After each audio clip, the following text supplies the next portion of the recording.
Welcome back, everybody, to Pro League here live at the Nexon Arena. We're about to jump into game number 3 between KT and CJ Entis. We got Life here, the best player in the world. He is now part of KT Rolster, one of the best teams in the world. And he's pretty good against Terran, man. He's pretty good, Valdez. You can't argue with that, man. He is a fantastic player. The best player in the world, in my opinion, as well as Apollo's. Thank you, Apollo. Yes. I saw him tweet You guys that. are correct. I agree with you. He's defeated Yoda and Sulky to get out of the round of 16 in GSL in recent times. He's, you know, he kind of looked a little different in his most recent game against Deer in the SSL as well, which is something I thought was pretty fascinating. He kind of changed up his ZVP a little bit already. You know, yeah. He's obviously got some great practice partners in that team. He's just like so skilled. He's like, oh, that was my old style. I think I'll change it up and just be amazing in this way instead. Yeah, he's already growing from his time in the team house, which is fantastic to see. And now we see Bbyong. He's hyping himself up with this song. Yeah, good choice. He is 2-0 versus Zerg. Very strong in the matchup, definitely. He's 5-4 overall. And was kind of Hero's second in command from CJ Entis for a very long time. He won some pretty key ace matches as well. Definitely a very strong player. Indeed, indeed. And he actually has already beaten Life this season. Ooh. The end of last year, before Life became a beast again. Well, that is true. Here are the predictions. We do have Monday Caster and Kanata voting for Bbyong. 4 of us going for Life. I thought that it would be at least a 5-1, but, you know, Bbyong's still a very strong player. You beat him before, like you mentioned. So he definitely could do it again. Let's see how both these boys do play here in game number 3 on Vaani Research Station. Let's jump into the game.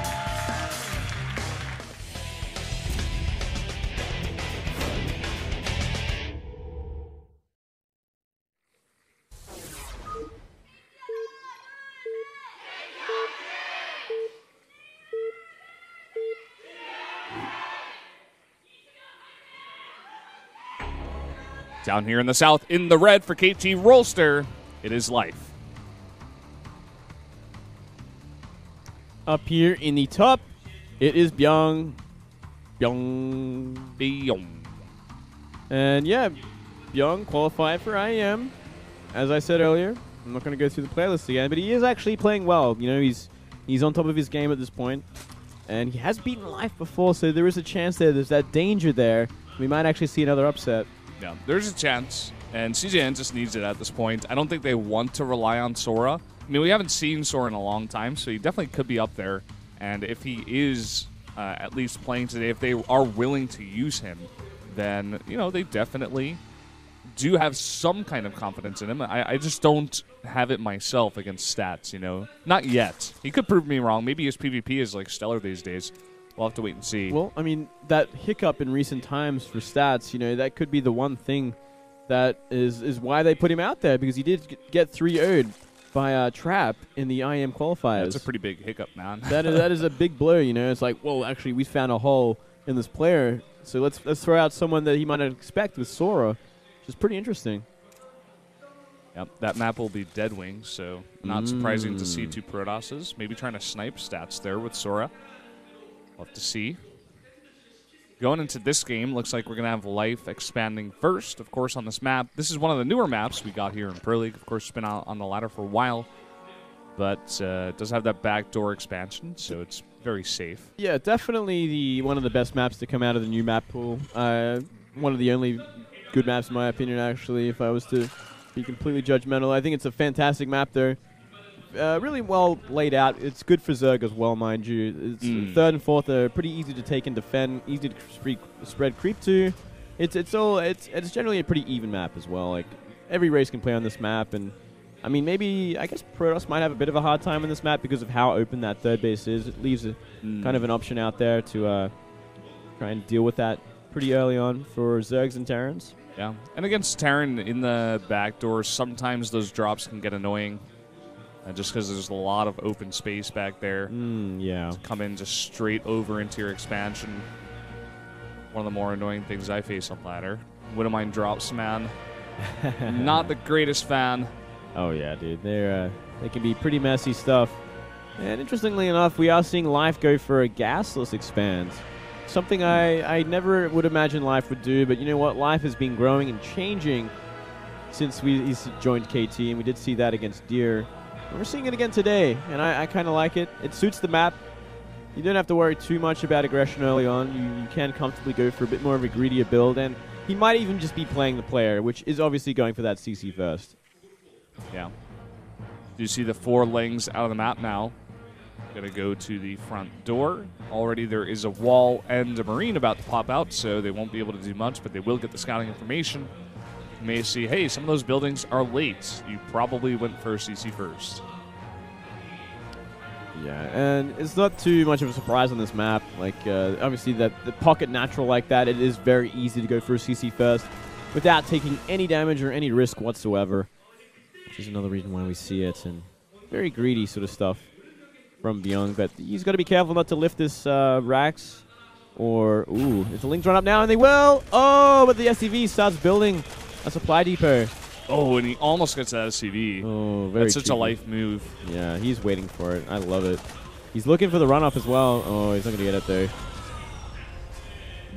While this is all happening, though, Life is being as greedy as possible. Getting out 2 creep queens. Taking that third base in just a moment. It's all very nice sort of timing for Life. He's doing it very well. Great opening from him. So Overlord has to be careful. Taking some damage. Third base coming down. Not the earliest third base in the world, but a timely one, like you did mention. You see the first 2 Hellions out on the map. They're going to be annoying. Got to be careful about transferring drones. Yeah, they could actually be a problem because it's not even speed has started just yet. We're almost at 100 gas. He can block the ramp easily enough, though. I mean, there's 2 queens there, and they're not going to be moving anytime soon unless they want to spread creep. So he's fine. But, you know, when the Banshees come, this could be another whole problem. Luckily, we are seeing a Spine Crawler being made half done. It's going to give him a little bit more space and going to keep the Hellions back so he can deal with any sort of Banshee on the map. But that Banshee's going to be coming long before there's a lair, so he's going to have to get Spore Crawlers down pretty quickly as well. Do you see the third CC coming down here? Life sees exactly when it goes down, so that's pretty nice. He's going to also get the Scout of the Cloak researching here for the Banshees. That is so huge. That is massive. That's going to give him so much safety, and he's going to reduce the amount of damage those Banshees would have done by a long shot. And that Overlord may get out alive just because Bbyong was not paying attention. It looks like it will. Oh. It's going to be close. It's going to be close. There's 1 Marine shooting it. Yeah, it's going to get away. Wow. Good scout. You're coming for another pass a little bit later. Do see a second Banshee on the way. But now the Spores are coming down, even making one towards the front with that Spine Crawler. Yeah. Got to be careful the Hellion Banshee doesn't stop poking your queens is the next problem. And here comes this Banshee. Doesn't have Cloak just yet, so he's going to be trading with the Queen for the moment, but the Spore's almost up. Going to need to bring that Queen from the main base, perhaps. Ooh. Looks like he might have forgotten that Spore at the main just for a little too long. Ugh. He should be fine there. Taking Queen damage, not a problem. Yeah, I'm surprised Bbyong is not focusing down more of these drones. He doesn't get 2. Now he's attacking the Extractor, not paying attention, but this is a huge amount of Hellions coming across the map. Oh, yeah. It's like 10. There's actually not enough here either, meaning I need to see more Zerglings, or this run by is going to do sickening amounts of damage. I think we have like 2 Lings on the map right now, 4 Lings. 2 of them out of position, and 2 Queens, so this is, oh, okay. Hellbats. All right, well, we do have 1 Spine Crawler and a lot of Queens, and that's about it. Yeah, this is a massive problem. This is not good at all. Life's going to take so much damage from this. He is getting 20 Lings now. Still, might not even be enough against this many Hellbats. Running away his drones into more Hellions and more Hellbats. Hellbats are going to clean up the Queens in the back. We do see 8 Banelings on the way here, but he's already lost 13 drones. Oh, he doesn't even kill the Banshee. 5 HP in the main, doing so much damage. 15 drones have gone down at this point. Oh, this is simply too much damage, Valdez. Life can make a comeback from this, man. It's gonna be a hard one. He was just a bit too greedy with his droning. He just didn't have any units. Finally going to clean it up. Yep. He's lost so much mining time at that third base, mind you. And we have an up and running third base for the Terran. And full mech production. 5 factories about to finish up here. So yeah, he's in a commanding lead, Bbyong. He is playing fantastically. He's ahead in supply, in economy, in army. Is every single way, Bbyong is miles ahead. Yeah. Even the supply right now, pretty heavily in favor of Bbyong, who's going mech. A lot of Banshees out here. Or, not Banshees. Well, yeah, there are a lot of Banshees. 3 of them, but there are a lot of Hellbats. 9 of them still alive. And Thor production is pretty heavy as well. He's getting 2 at a time. He's looking to deny that 4th base, which he will. Even kills the drone. This is not looking good. Yeah, it's going to be... I think we're going to see a bit of a... Once more Thors are on the map, it's going to be like a Banshee, Hellbat, Thor attack. It's going to be coming up to try and just finish the job here. While Life is still kind of trying to recover from this mess that he's in. And it's such a hard composition to deal with because, I mean, you're going to have to go Roaches, you're going to have to make maybe even Banelings with this, as well as Hydras to deal with the Banshees. It gets really messy really quickly. And when you're behind in supply as well, your army's just not going to be the same size. Doesn't even have to make tanks with this line, with this army. Just has to build enough and just steamroll. Banshee has 2 kills, and here's that push you were talking about. 4 Banshees. Has that 5th one in the back. You got 3 Thors, and look at this. He's pulling the boys. Yep, going to have that repair available as well. Maybe not all the boys, just a small amount of them. Yeah, and he is making some Banelings, which is very important. You're going to have to deal with these SCVs and Hellbats to buffer for these Thors. And if you can do that, maybe you'll have enough. He needs to get all his Queens together, too. We see 4 so far. I don't know if that's going to be enough against this many Banshees. And here we go. Really nice concave here from Life. The Baneling hits are decent. But again, a lot of the Roaches bunching up here, taking a lot of damage. Even the SCVs coming in here, getting a really nice repair. It's not going to be enough. The Banshees are still way too strong. They've dealt with all the Queens. Oh, can Life really... Well, he is going to clean this up, I think. Those SCVs not really repairing too well. Repairing the Banshees here. Yeah, the Banshees are the problem here. There's 5 Banshees. There's no anti-air. There's nothing. He's making more Queens, but there's not enough Queens as it is. He's going to lose the 4th base. And more units are just streaming down the map. Yeah, and he wasn't even able to clean up what was there. The 2 Thors remain. 1 more is coming across. Boy. 4th base does go down. Now some Queens are coming in here trying to deal with the Banshees. One last fight here, one last defense. The Roaches, he's got a decent amount, but there's so many Thors. Yeah, still so much buffering as well, and repairing. And the Banshees remain. 3 left, but still, it's a lot of damage. These spores are going to really help out a bit. But does he actually have enough Roaches to deal with the ground units? He's got 1 larva. 12 Roaches are popping out here. He needs them right now. Oh, it's such a close fight.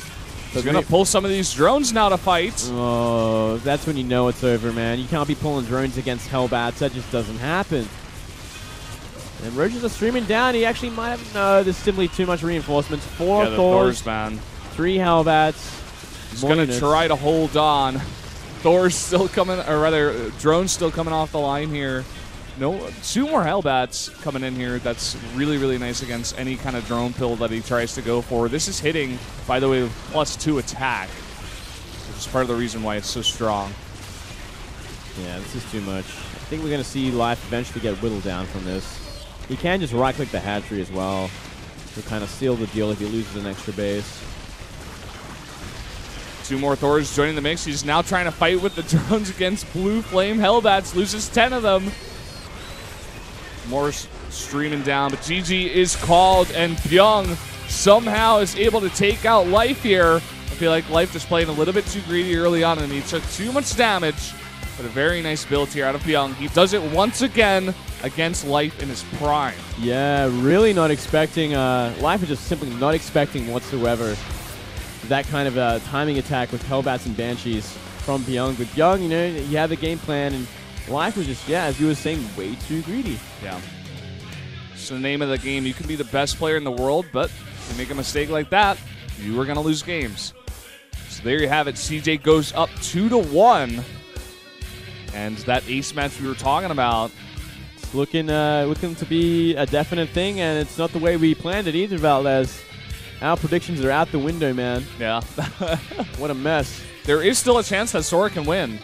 Let's not leave that out. Well, that's going to ruin our predictions even more, man. Yep. But yeah, there's Sora there's over a chance. stats in a PvP. The map will be Deadwing, a bit of a bigger one, so we may have a longer PvP here, especially if they're at cross spawns. Yep, that is true. And so far, the big life pickup that everybody's talking about for KT is actually hurting them. Yeah, not a good loss for him. No doubt going to be under a lot more pressure on a team like this, expected to perform well than he was on StarTale, when, you know, he's kind of like a, I guess, family at this point. They've been around together for so long that they're going to support each other through thick and thin. Bbyong, that is a huge win for him and his career. I mean, I don't believe he's in any of the individual leagues right now, right? So no, he's not. Here in Pro League, this is pretty much all he's got. He does have that qualifier for IEM, you know. He was able to do that.